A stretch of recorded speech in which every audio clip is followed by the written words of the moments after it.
In your JProCode database, create this simple table that has the bonus ID, which is an integer, and has the bonus amount, which is a money data type, for your fields. Refresh your tables folder under JProCode. Notice that it's there. And let's look at the design view. These are two fixed length fields, so calculating the row consumption of every single row can be done before we even put data in it. Well, how much space does an integer take up? It's 4 bytes. How much space does a money take up? 8 bytes. Okay, let's calculate our per row consumption. With the table created, let's go ahead and put in a few records. Let's run this insert statement, and then we'll look at our table. All right. How much is row 1 going to take up? Well, here's the quick rundown. The header, it's going to take up 4 bytes. We have 2 fields of fixed length data, an int that takes up 4 bytes, and a money that takes up 8 bytes. Does the fact that in my first row, the money having a null change the space consumption? No. Fixed length data always takes up the amount that the data type allocates, regardless of what you put in it. Therefore, our fixed length data is 4 plus 8, or 12 bytes. Okay, we have one nullable field. Therefore, we have a 2-byte null block plus 1 more byte for the first 8 fields. Therefore, our null block is 3 bytes. How about our variable block? Do we have any variable length data? No. So we don't have a variable block, and we don't have any variable data. 0 on both of those. Looks like each row in this table is gonna take up 19 bytes. So how much would 1,000 rows take up? 19,000 bytes, which would fill up about 3 pages of data. Let's go check this assertion. First of all, we don't have a whole lot of data in this table. We have 3 rows, with each row taking up 19 bytes, so right now we're taking up about 57 bytes. I'm pretty sure 57 bytes will fit inside of one 8,000 byte memory page. But there's this handy stored procedure called space used. So I want to execute the space used stored procedure and pass in the bonus table. Let's see what it says my consumption is. It says I'm taking up 8K of data. Well, that means I'm in the process of filling up my first page of data, and I could probably add a lot more records before this first page finally fills up. So here's what I'm going to do. I'm going to put in 997 more records, starting with record 4. So here's how this looks. What we're going to do is we're going to declare a variable called @id, which is an int, and we're going to set it to 4. As long as this ID is below or equal to 1,000, we're going to keep inserting these records. So let's go ahead and run this loop. Look at our bonus table.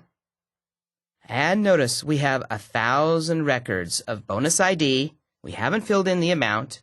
And we figure that's going to take up 3 data pages. 19,000, it'll fill up an 8,000 data page, another 8,000 data page, and a little bit left over for the 3rd data page. Let's look at that. Sure enough, 24K of data is being used. Now, does this seem a little wasteful? If nulls are no data, how come every row is taking up 8 bytes in the money field, just because it's a fixed length? Well, there's a new feature to SQL2008 for fields that you expect to be predominantly null. Maybe every record's null, maybe 95% of them are null, and you want to say, hey, don't allow the nulls to take up space, and we'll compensate for the non-nulls in the rare situation that they are populated. Well, what we're going to do is we're going to go ahead and get rid of this bonus table and recreate it using the sparse option. Here's what we do. This create table statement, we know we're going to have a bonus ID populated in every record, but the money field we almost expect to never be populated. So we're going to put the word sparse right after the data type in the create table statement. Let's run this. Let's insert our first 3 records just to make sure we've got everything we need. Okay, looks normal. Now let's insert 997 more records. Okay, do we have 1,000 records? Let's check. Yes, we do. How much space is this 1,000 records taking up? Knowing these nulls are not taking any space now. Wow, it looks like we only filled 2 of the data pages. This helps save a significant amount of space in large tables. As cool as this sparse feature is in SQL 2008, you should be aware of 2 limitations.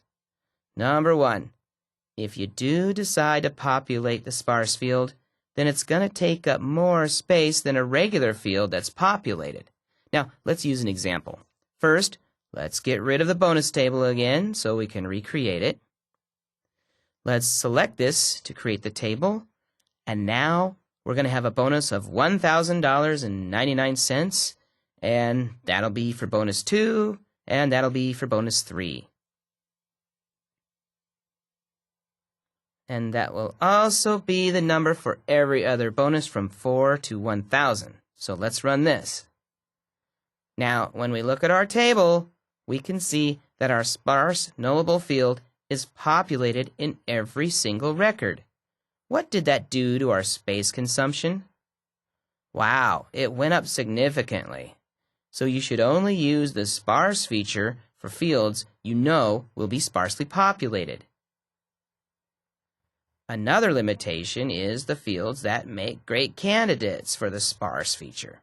Now, looking at the room chart table, it's pretty plain to see the most sparsely populated field is the room notes field. We have yet to put any data in there. So, let's venture on down to that in the Object Explorer. Go to the design. Make sure you've selected the room notes field, which is an n-text data type, and change the property of isSparse from no to yes. Okay, looks good. Let's save the table. And look at this. You cannot replace the sparse column in room notes field because it is an option or data type that is not valid. Here is one of the limitations. Now let's change this back to no. You cannot use large object types with the sparse feature. You also cannot use CLR data types like geography or geometry. But you can use numeric types and all of the character types like nvarchar, varchar, char, nchar, integer, decimal, money. So one of the limitations of the sparse feature is only certain data types will work with it. Lab 4.1, Skill Check 1. The company name field in the customer table is sparsely populated. Currently, the customer table is taking up 48 kilobytes. Change the company name field so that it's optimized for sparsely populated data. When you're done, check the design view of the customer table and confirm it looks like the figure you see here.